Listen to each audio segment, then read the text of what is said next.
미국과 이스라엘의 이란에 대한 공습이 사흘째 이어지는 가운데 트럼프 대통령이 이란에 대한 군사 공격을 목표로 달성할 때까지 이어가겠다고 밝혔습니다.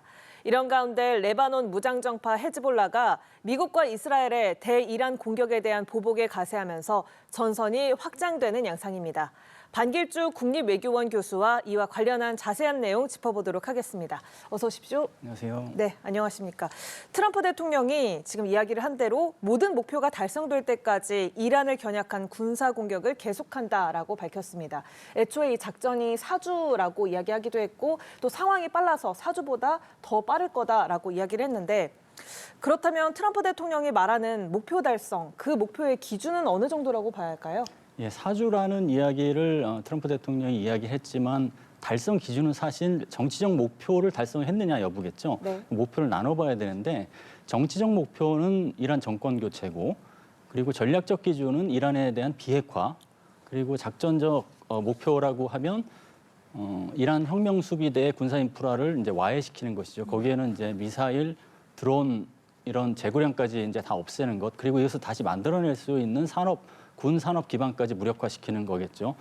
이런 측면에서 본다면 정치적 목표를 달성하기 전까지는 계속할 가능성이 있다라고 이제 느껴지는데 네. 그게 이제 하메네이 최고 지도자의 사망이 곧 정권 교체가 아니라는 그런 이제 공식이라는 거죠. 다만 베네수엘라 공식이 중간에 가동될 수는 있겠습니다. 즉 최고 지도자의 후임이 선출되는 과정에서 반미 전선의 강도를 낮추면 네. 대화에 나서겠다. 이런 측면에서 그 공식이 가동된다고 하면 완벽하게 정치적 목적이 달성되지 않은 상태에서도 어느 정도 목표 달성을 인식하고 국면을 전환할 수 있다 이렇게 볼 수 있겠습니다. 네, 아무래도 미국 입장에서는 중간 선거를 앞두고 있기 때문에 너무 장기전으로 흐르는 건 트럼프 입장에서도 좀 부담일 텐데 일단 트럼프 대통령은 이번 공습이 핵 위협을 막기 위한 불가피한 조치였다. 좀 정당성을 강조를 하고 있습니다.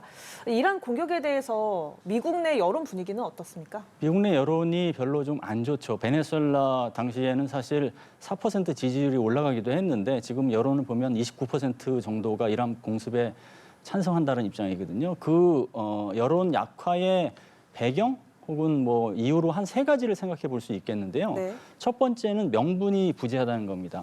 작년 6월에 12일 전쟁에서 미국이 직접 나서서 이란 핵시설을 타격했을 때 이란의 핵 능력이 이제 능력을 상실했다고 얘기를 했거든요. 근데 왜 지금 핵 문제를 두고 다시 공습을 하느냐. 그러니까 명분이 없다. 그게 이제 주장하는 것이고요. 두 번째는 통제되지 않은 군사력 사용이 너무 심하다. 원래 이제 전쟁을 선포한다든가 무력을 사용한다고 하면 그 헌법상으로는 권한이 의회에 있는데 사실 미국에서 1991년 걸프전부터 시작해서 트럼프 행정부가 사실은 이런 전쟁을 하는 게 어떤 공식처럼 점점 돼가는 상황에서 그 임계점이 점점 넘어가고 있다는 우려가 있는 거죠. 이런 우려 때문에 사실 미 의회에서는 트럼프 행정부가 이란에 공격을 하게 될 경우에는 의회 승인을 받도록 하는 법안까지 이제 밀어붙였는데 사실은 상원에서 부결되기도 했어요. 그래서 네. 통제되지 않은 군사력 사용에 대한 우려 이런 게 있는 것이고 세 번째는 개입을 어디까지 할 것인가에 대한 이건 마가 진영 내에서의 우려라고 이제 봐야 되는데 마가 진영에서 얘기하는 게 미국이 지금까지 미국의 직접적인 이익이 되지 않는 곳에 너무 많이 개입을 해서 이익을 다 놓치고 말았다. 근데 이제 4주라고 얘기했잖아요. 근데 메가 진영에서 보기엔 4주는 너무 긴 겁니다. 네. 그래서 이런 것들이 아울러져서 여론이 이제 안 좋아지고 있는 게 이제 사실이라고 볼 수 있겠습니다. 지금 미국 안에서의 여론은 그리 호의적이지 않다라는 말씀을 해주셨습니다. 그런데 트럼프 대통령이 지금 이란의 새 지도부가 선출되면 그 새 지도부와 대화할 용의가 있다. 그런데 그 시점은 아직 말할 수 없다. 이렇게 이야기를 했는데 과연 대화가 성사될 수 있을지 그 가능성도 궁금하고 만약에 성사가 된다면 그 시기는 언제쯤으로 예측을 해볼 수 있을까요? 먼저 이제 대화로 가는 것은 이제 진행 과정에서 이제 반드시 거쳐야 될 과정이라고 봐야겠죠. 다만 그 협상장에 같이 앉게 될 상대를 인정하느냐 여부가 협상장에 앉는 것 자체로 결정이 되잖아요. 예. 그러니까 그걸 많이 따져볼 거라고 생각이 돼요. 그러면 세 가지 시나리오로 봤을 때 그 시기가 달라질 수 있는데 첫 번째는 이제 국면을 전환한다. 하메네이 최고 지도자가 사망했으니까 새로운 어떤 동력을 만들어낼 수 있다라는 판단 하에 지금 뭐 공습을 계속 하겠다고는 하지만 공습에서 물밑에서는 협상으로 이제 전환하려고 하는 태세 전환이 될 가능성이 이제 첫 번째고 두 번째 같은 경우에는 이제 공습을 지속하는 거예요. 지금처럼 강대강 구도를 계속하되 앞서 말씀드린 대로 진짜 정치적 목표를 완전히 달성하고 전략적 목표까지 달성할 때까지 지속하는 것. 그리고 세 번째는 소모전이 지속되는 거예요. 소모전은 지금 이란 혁명 수비대가 군사력이 이제 사실은 거의 와해되고 있는 상태라고 하더라도 그래도 그 어떤 잔당이 있을 수가 있거든요. 그러면 가자 지구에서 하마스처럼 게릴라전 혹은 비정규전을 통해서 소모전을 지속하는 방안도 있거든요. 이 세 가지로 봤을 때 협상장에 앉게 되는 시기가 가장 빠른 것이 첫 번째라고 봐야겠죠. 국면전환. 세 가지 다 결국은 협상장에 앉게 되겠지만 첫 번째 경우가 가장 빠르고 세 번째 경우가 가장 늦게 될 거라고 봅니다. 네, 이란에서는 지도자 공백을 최소화하면서 아무래도 하루 이틀 안에 새로운 지도자를 선출할 가능성이 높게 거론이 되고 있습니다. 후보로 언급되는 인물들을 좀 살펴보면 모즈타바 하메네이, 라리자니, 알리레자 아라피 등이 언급이 되고 있는데 뭐 이런 후보군들 가운데서 차기 지도자로 어떤 인물이 가장 유력하다고 보세요? 그거에 앞서서 좀 큰 정치 지형을 봐야 될 것 같은데 앞으로의 정치 지형이 현재의 최고 지도자 체제를 지속하느냐 혹은 팔레비 왕조로 복원하느냐 아니면 새로운 정치 세력이 등장해서 이란에 완전히 민주주의라고 하는 새로운 환경이 조성되느냐에 따라 다를 수 있거든요. 예. 말씀하신 대로 그 지금 거론된 인사만을 기준으로 한다면 기존 체제가 유지된다라는 가정하에 이제 설명을 해야 되는데 그럴 경우에는 보면 세 가지가 주요한 요인 변수가 될 거라고 생각을 합니다. 네. 첫 번째는 과도 체제. 지금 3인으로 구성돼서 최고 지도자 권한 대행 체제가 있잖아요. 그 체제의 지금 상황 관리, 입장 이런 것들이 어느 정도 영향을 미칠 게 있는 것이고 두 번째는 신정 체제를 가장 잘 이어받아서 지킬 수 있는 후보가 누구느냐.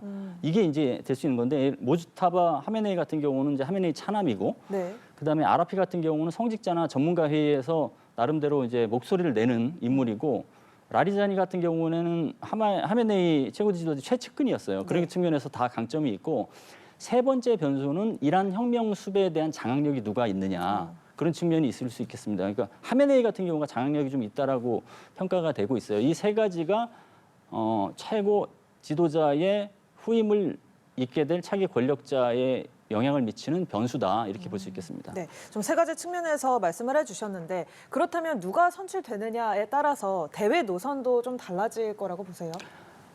기존 체제가 유지된다고 하면 즉 지금 신정 체제, 최고 지도자 체제가 유지된다고 하면 대외 전선의 그 목소리는 크게 변화되지 않을 가능성이 높죠. 네. 여기에서 신정 체제에서 바로 지금 반미에서 친미로 돌아선다고 하면 신정 체제를 지지했던 그룹의 지지를 다 잃게 될 거거든요. 네. 그런 리스크가 있기 때문에 다만 전술적으로 지금 전략적으로는 변하지 않는다 하더라도 전술적으로 일부 미국과 대화의 스탠스를 가져가는 식으로 해서 지금의 위기를 극복하려는 임시 처방 같은 건 할 가능성이 있죠.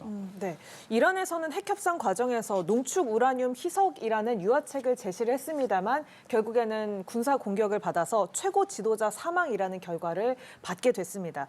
그렇다면 이런 경험이 이란의 입장에서 뭐 앞으로도 이 핵을 좀 생존을 위해서 핵 개발을 계속 붙잡고 있게 될 그런 동력이 될 거다라고 볼 수도 있을까요?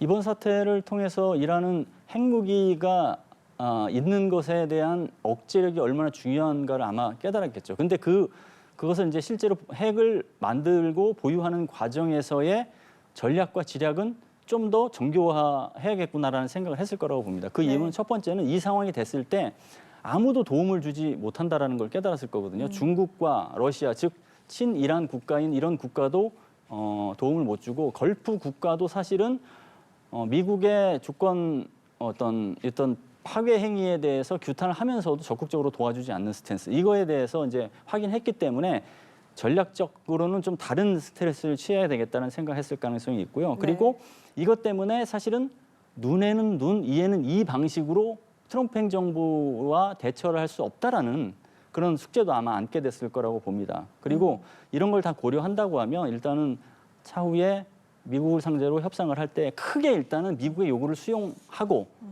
많은 부분을 구체적으로 후속 협상의 여지로 남겨두면서 시간을 끌고 비밀리에는 핵 개발을 지속할 가능성이 있다고 봐야겠죠. 네. 그럼 이번에는 이번 공습 사태가 어디까지 좀 확장이 될 것인가 그 부분에 대해서 좀 짚어보겠는데요.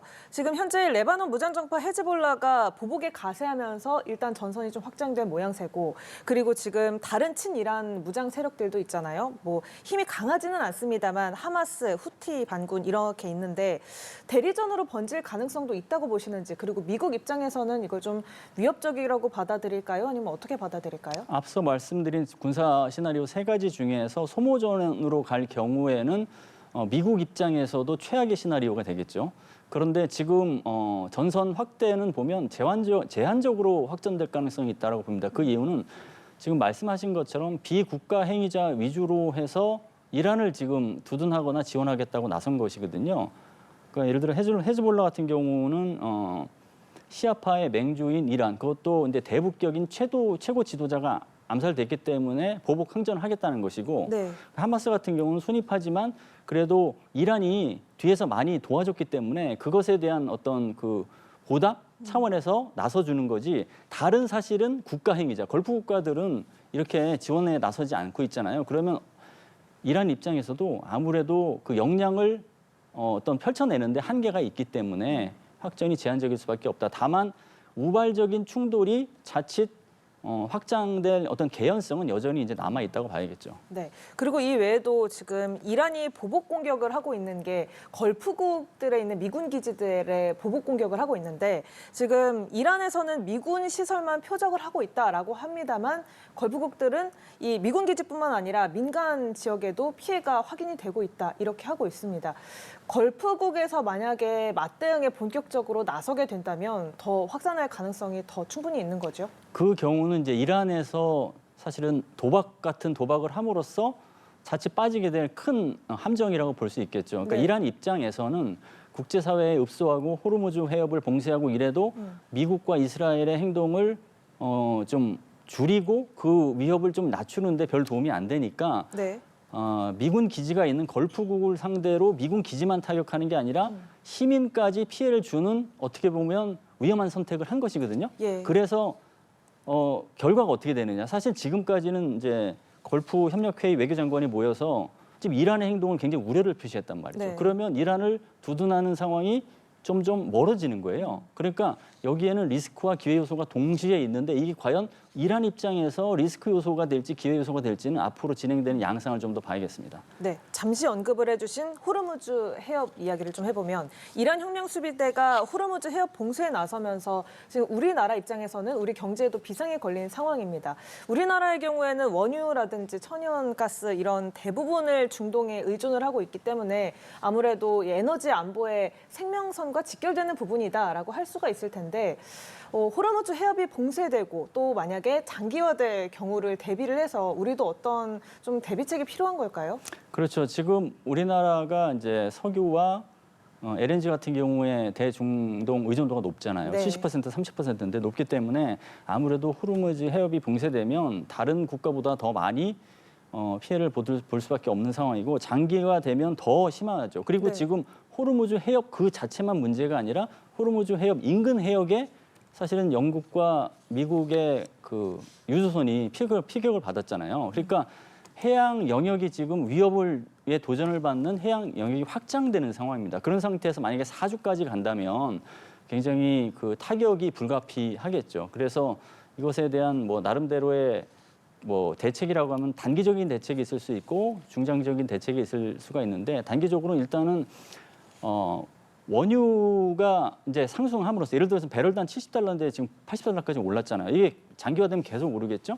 네. 그러면 석유화학 등 관련된 어떤 기업의 산업 단가가 올라가고 물가가 상승되고, 우리나라는 또 수출을 해야 되는데 이 해양 길이 막히면은 수출도 어렵기 때문에 이런 문제가 있기 때문에 이런 거를 다 총체적으로 물가를 어떻게 안정시킬 것이고, 그다음에 유가가 올라가는데 이것을 유류세를 좀 하락해서 어떻게 안정화시킬 것인지, 이런 게 단기적인 방안으로 있겠지만 중장기적으로는 이번 상황을 계기로 해서 대중동 에너지 안보 의존도를 좀 낮추고 다변화하고 이런 것들도 필요하고, 네. 또 세상 교통로가 막히면 우리나라 전반적인 경제에 영향을 미친다라는 문제인식을 다시 한번 재고를 해서 해양 안보 관련 범정부 어떤 대책반이 상시 가동되거나 오히려 정책화될 수 있도록 하는 노력이 필요하겠습니다. 네, 우리 경제가 받을 타격도 좀 우려가 되고 있는 상황입니다. 자, 북한 입장에서 보자면요. 앞서 마두로 사태도 그렇고 이번에 하메네이 사망도 굉장히 좀 남다르게 받아들이고 있을 것 같아요. 일단 북한에서는 하메네이 사망 인정 하루도 안 돼서 비난 메시지를 냈고요. 자, 그렇다면 김정은 위원장이 이번 일로 느낄 압박감은 어느 정도일지, 그리고 이번 일을 계기로 북미 대화에 나설 가능성은 어느 정도 될지도 여쭤보겠습니다.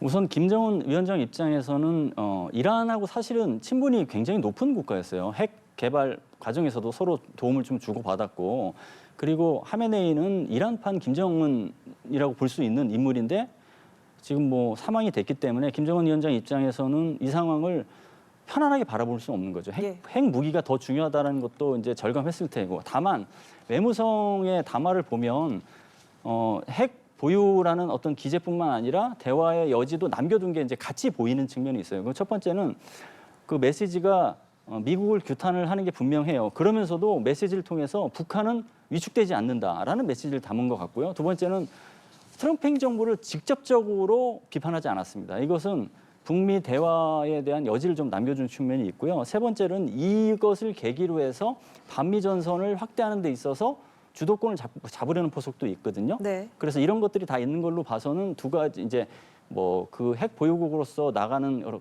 기재와 또 두려움 이게 다 같이 있다고 보여지는데, 북미 대화 측면에서 본다고 하면 다만 이거는 생각했을 것 같습니다. 트럼프를 상대로 하려면 네. 강대 강만으로는 안 된다. 여지를 좀 줘야 된다. 제9차 당대회에서 북미 대화의 조건을 하나를 제시했잖아요. 핵 보유국으로 인정해달라.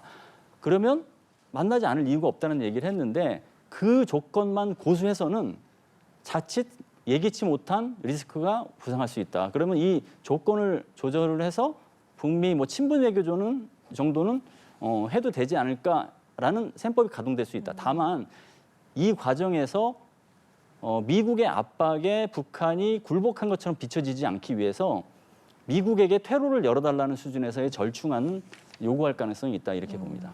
네, 알겠습니다. 이렇게 보복전으로 번지는 이란 공습 사태, 그리고 그에 따른 국제 정세까지 함께 짚어봤습니다. 지금까지 반길주 국립외교원 교수와 함께했습니다. 고맙습니다. 감사합니다.